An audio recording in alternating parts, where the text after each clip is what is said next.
In the previous approach, I showed you how I was using the reflection image of this high dynamic range image for illuminating my scene, but also giving content to the chrome reflection on the car.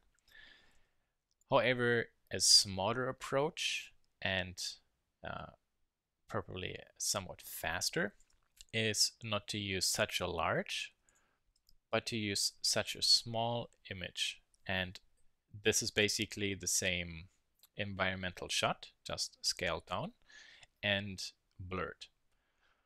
So you can also see that this one has the ending ENV for environment and REF for reflection. So this one can be used to light your scene, and this one should only be used to create then the reflection on chrome objects. So how are we now going to apply both objects onto the Blender scene? And let me show you how we can do this. So in Blender, I go at first to the world setting, go to surface, and you see currently I'm using the reflection version of that image. So I would like to replace that one,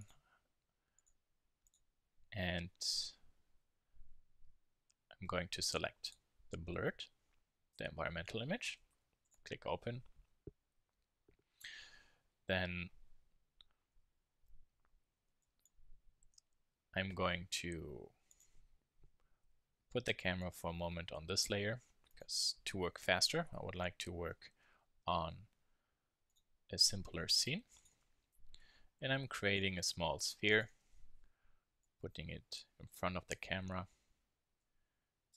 shading it smooth.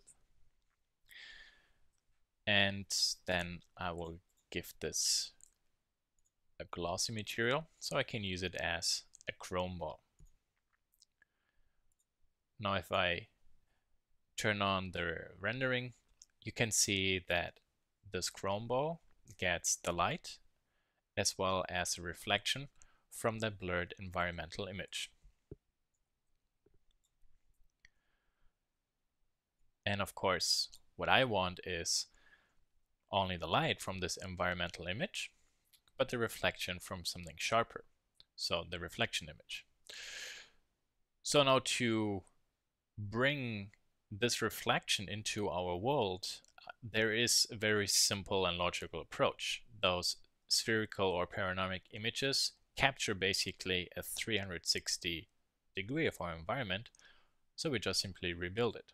And we can do this by first making sure our cursor is at x, y, and z 0. So if we create a sphere, that sphere will be created at the world center, and then I can scale the sphere up so it's really large.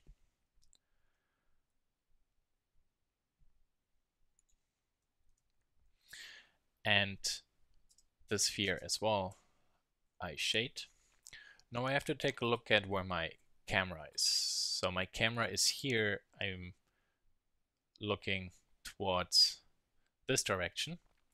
So when I go into edit mode, I can select Alt click this loop of my sphere, press Ctrl E, and mark it as a seam.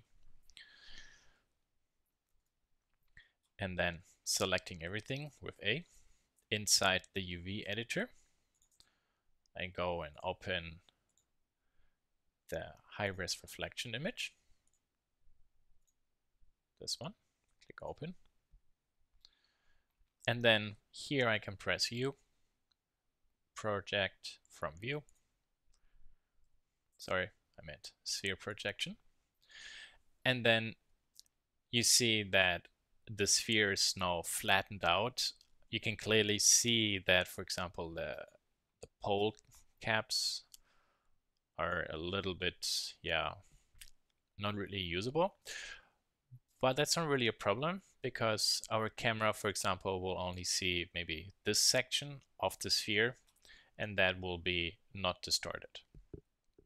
Now this distorted image we're going to bend over a spherical projection shape, and that, for example, then again will actually make that image look less distorted and actually work. So with this unwrapping done, we can go to material, maybe name this logically, should be diffuse, not reflective. For color we use image. Then I would like to use the reflection image, of course, and for vector I would like to use UV.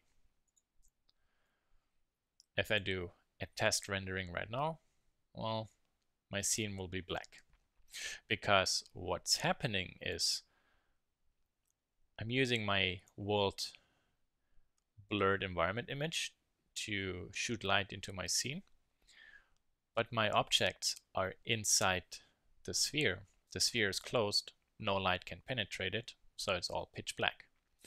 So what we have to do is we have to work on the ray visibility. Basically, with this we can make the object invisible or visible to the camera. For example, if I click camera, turn it off, and say no shadow and diffuse, and then there we see now actually light is passing through. This object actually is magenta, which means in here the image I selected is not found. So whenever something is magenta and you have the name of a texture in here, that means it doesn't find the image at the specified path. So you see I went to this directory and desktop, Desert Highway. This image is actually currently in my downloads folder. So I just have to reapply this image. And there it is. Now you see that, for example, for the glossy reflection, you don't have the blurred environment anymore, but the sharp reflection from this environmental shot. From this reflection shot.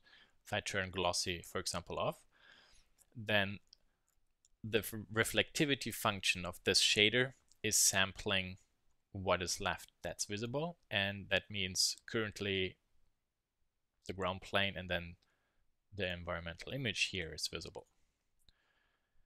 And with turning glossy on, the sphere is still invisible to the camera and it doesn't cast any shadow or anything, but the glossy function of this material can still sample the texture from the sphere because I made it visible only to reflections. And that's basically all that's to it. So if maybe this object and that one I move to here and bring back the car. Now basically if I would make the car shader, for example, clear, let's see what we have here. So I'm quickly duplicating this shader, setting the roughness to 0 and plugging this one in here. And then zoom in a little bit. Now you see basically the car and the reflections on the car are representing that reflection image, so the environment.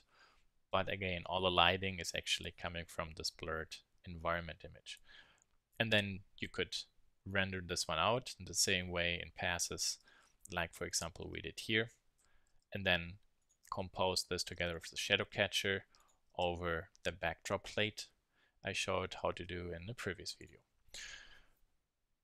And that's basically then how you can combine blurry and reflection HDR images to better illuminate your scene and create really good high definition reflections on your objects.